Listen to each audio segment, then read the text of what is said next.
আর 5টা দিনের মতো আজকেও হচ্ছে স্কুল আছে। তো আজকের দিনটা হচ্ছে বুধবার। নমস্কার বন্ধুরা, তোমরা কেমন আছো? আমি ভালোই আছি। আমার পেজে সবাইকে ওয়েলকাম জানিয়ে আজকে দিনটা শুরু করলাম। সকালে উঠে স্নান, ঠাকুর পূজা সব কাজ কমপ্লিট করার পর রান্না করতে চলে আসলাম। কারণ সকাল সকাল রান্নাটা না করলে আবার স্কুলে যেতে দেরি হয়ে যাবে, তাই সকাল সকাল রান্নাটা শুরু করতে হবে। এদিকে কচু তরকারি রেখে রান্না করার জন্য প্রথমে হচ্ছে লঙ্কা পেঁয়াজ দিয়ে তারপরে তেল দিয়ে কচুটাকে সেরে দিলাম, আর সাথে সাথে কয়েকটা গোটা রসুনের কোয়াও দিলাম। আর কচুটা একটু লাল লাল করে ভাজবো যাতে তাড়াতাড়ি সিদ্ধ হয় আর কচুটা যাতে গলাও না ধরে। এদিকে দেখো কচুটা লাল লাল করে ভাজা প্রায় হয়ে গেছে। তো এরপর দিব স্বাদ মতো লবণ, হলুদ, জিরা গুঁড়া আর লঙ্কা। যেরকম তোমরা লঙ্কা খেতে চাও সেরকম দিবে।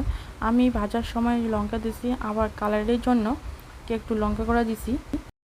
অনেকে তোমরা কচু তরকারি খেতে চাও না, এইভাবে রান্না করলে কচু তরকারি খেতে ভালো লাগবে। আর হচ্ছে কচু তরকারি খুব প্রচণ্ড স্বাদ হয় এইভাবে রান্না করলে।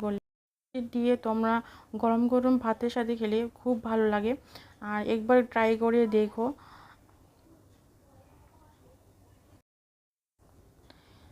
এই সিজনে এই কচুর তরকারিটা অনেকে পাওয়া যায় অনায়াসে। আর বাজারে যখন কচু নেবা দেখে নেবে যে কচুরা যেরকম ছোট ছোট ছোট ছোট সাদা সাদা টাইপের থাকে, আর এই টাইপের কচুগুলো ভালো হয়। আর বড় বড় টাইপের কচুগুলো থাকে কিন্তু ওগুলো একটু সিদ্ধ হতে কম চায়।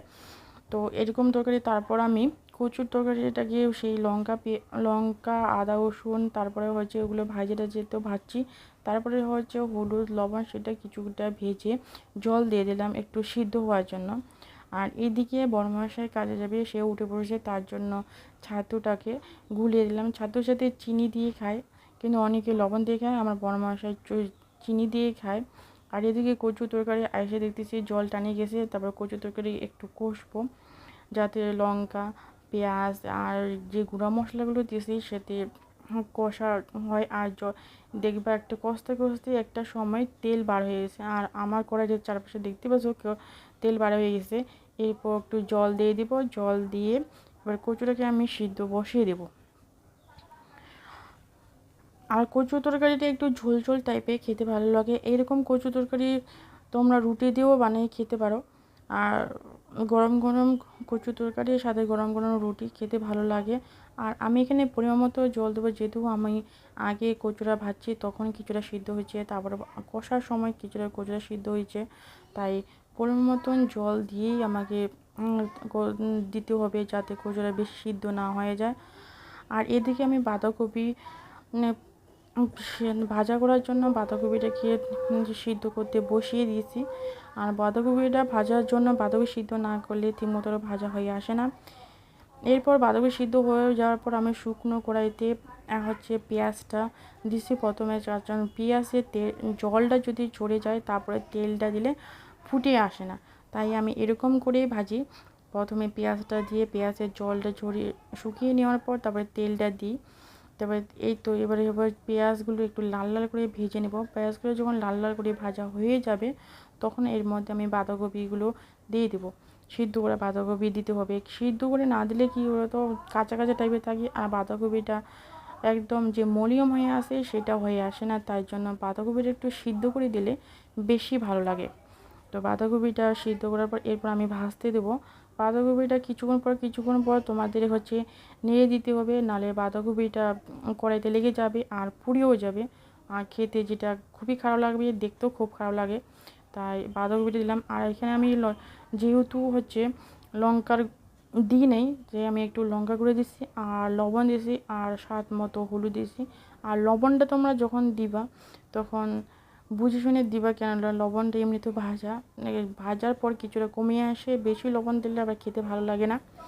আর শীতের সময় এইরকম বাঁধাকপির ভাজা গরম গরম ভাতের সাথে খেতে ভালো লাগে।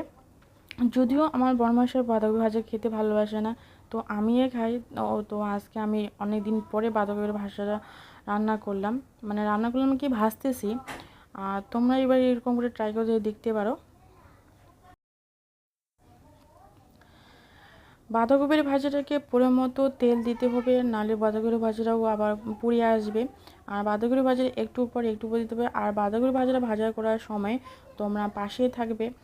আর এদিকে আমার টাইমও হয়ে আসতেছে, প্রায় 8:30 বাজে গেছে। আর আমার রান্নাও প্রায় হয়ে আসে কিছুটা।